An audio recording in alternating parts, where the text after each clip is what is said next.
dentro de un mes, no, casi un mes más o menos, haré 2 años estudiando japonés. Para ese entonces quiero subir un vídeo o explicar un poco cuánto he avanzado desde ese entonces hasta ahora. Con el idioma coreano llevo 1 año y unos meses. No sé cuánto exactamente, lo tengo apuntado en algún sitio. Y con chino empecé como hace un mes y pico, más o menos. Y en realidad había empezado antes, hace quizá 6 meses atrás había empezado a estudiar chino, como cómo pronunciarlo, las diferentes, el pinyin y todo eso. Pero lo dejé porque tenía ya coreano y japonés, tenía también trabajo y tenía que estudiar y no me daba tiempo.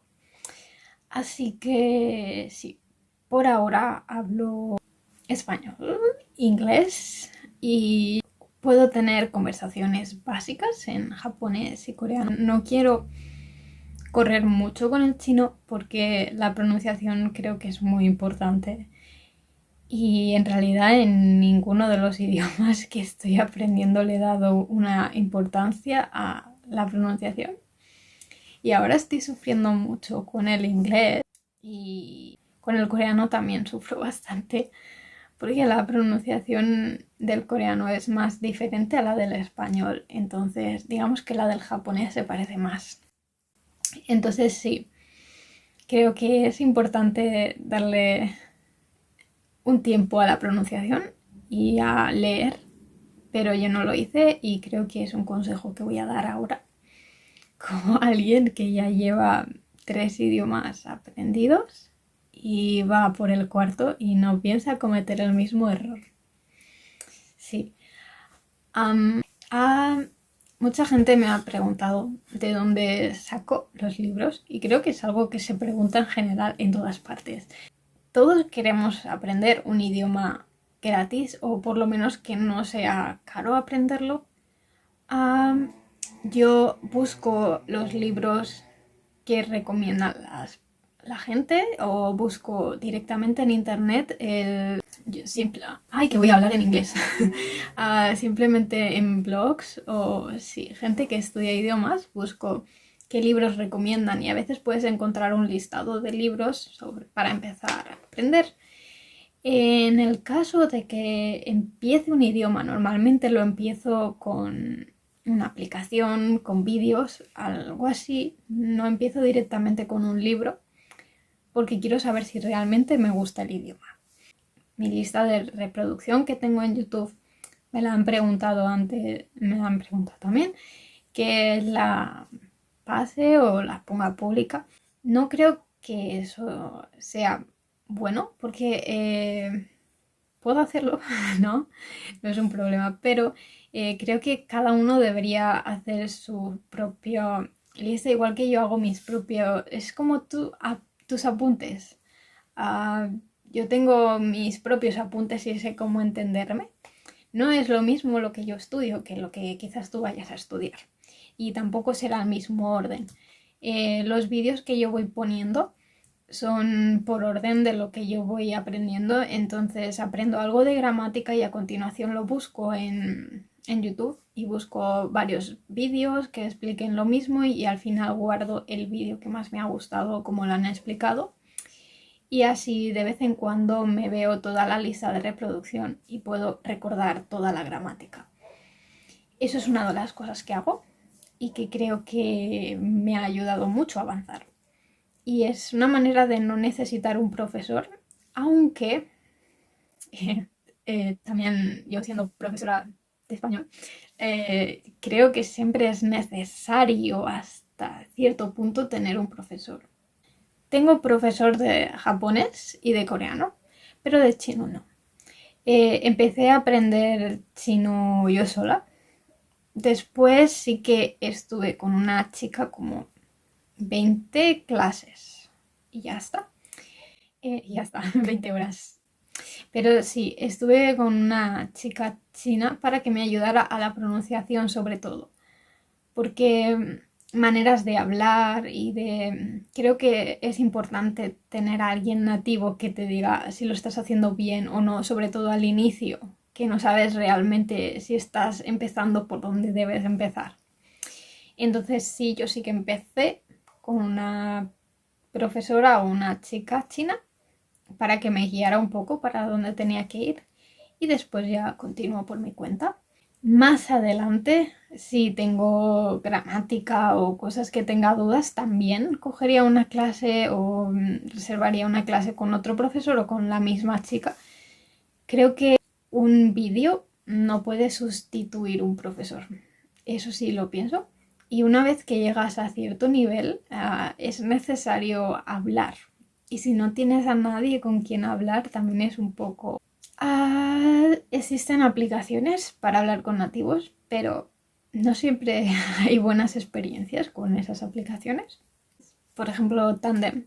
He encontrado gente maravillosa y me ha encantado hablar con ellos y hay algunos que sigo en contacto.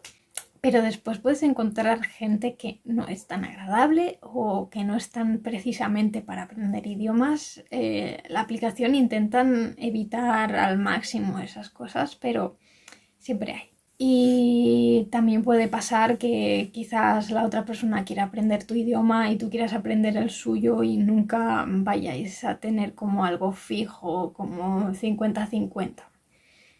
Entonces, con un profesor puedes coger, yo qué sé, 30 minutos de conversación y sabes que esos 30 minutos vas a hablar sí o sí en el idioma que quieres hablar. Esa es una ventaja y también un profesor te va a corregir y te va a decir esto está mal y por qué está mal. O si está bien o lo podrías decir de esta manera.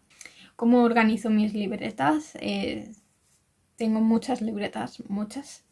Pero empecé a hacer un tipo de libretas que les pongo un índice. Tengo estas dos libretas, esta es de japonés y esta es de coreano. Cuando tú la abres, me he dejado como páginas en blanco todo esto antes de empezar. Y eso es porque hago un índice. Pongo las páginas y lo que hay en cada una. Y entonces eso lo he hecho también aquí. Todo esto está vacío para seguir. O sea, pongo las páginas y lo dejo así vacío para seguir rellenando. Y así puedes ir directamente a la página que quieras y encontrar tus notas. O sea, abajo del todo pongo el número de página. Está ahí el número. Y hago lo mismo en japonés y en coreano es lo mismo. Simplemente vas al índice y abajo tengo pues el número y pues coges con el número y encuentras el tipo de gramática que has visto por último. Planeo hacer lo mismo con el chino, pero de momento no tengo suficiente gramática y como he dicho antes quiero enfocarme en pronunciación. No sé si hay algo más así clave que yo haga. También suelo leer mucho. Me gusta leer de por sí, entonces leo en los idiomas que estudio. Leo en inglés. En inglés puedo leer un libro normal, entonces tengo libros normal. Sí, pues que no están hechos para principiantes, simplemente es comprarlo. Ese tipo de libros ya los leo desde hace tiempo. Y de japonés y coreano compro libros específicos para mi nivel. Y del chino lo que hago es con una aplicación leo mientras escucho y a la vez sale el significado y son como historias muy muy cortas. Ya lo puse en el vídeo qué aplicaciones utilizo y ahí podrás ver qué aplicaciones exactamente porque sale en Pinyin, sale todo. Utilizo aplicaciones todos los días, sí. Es una manera de mantenerte conectado al idioma incluso si no lo estudias. Como un juego, ¿no? Puedes utilizar Duolingo, Busuu o yo que sé qué otras aplicaciones hay. Yo utilizo bastantes aplicaciones porque para mí es una manera que cuando tengo como bajones y no tengo ganas de hacer nada, pues por lo menos me consuelo diciendo que he estado estudiando en la aplicación, que no es lo mismo. Tengo Busuu, por ejemplo, creo que es una muy buena aplicación para aprender gramática y ahora la han actualizado, le han puesto cosas nuevas y tiene como mini historias. Y recientemente han añadido coreano, que antes no estaba. Y cuando lo añadieron yo me quedé como, ahora lo añades, ahora que ya no necesito ese nivel. Lo siento. Sí, eso es básicamente lo que yo hago para estudiar y espero no borrar este vídeo porque no me gusta ver mi cara por ahí. Así que tengáis un buen día y todo y adiós. Este es mi segundo intento de intentar hablar. Okay. Let's see. Estoy horrible porque se me ocurrió cortarme el flequillo. No sé qué hice con mi vida. ¿Qué hago? ¿Esto? No. No sé cómo es mejor.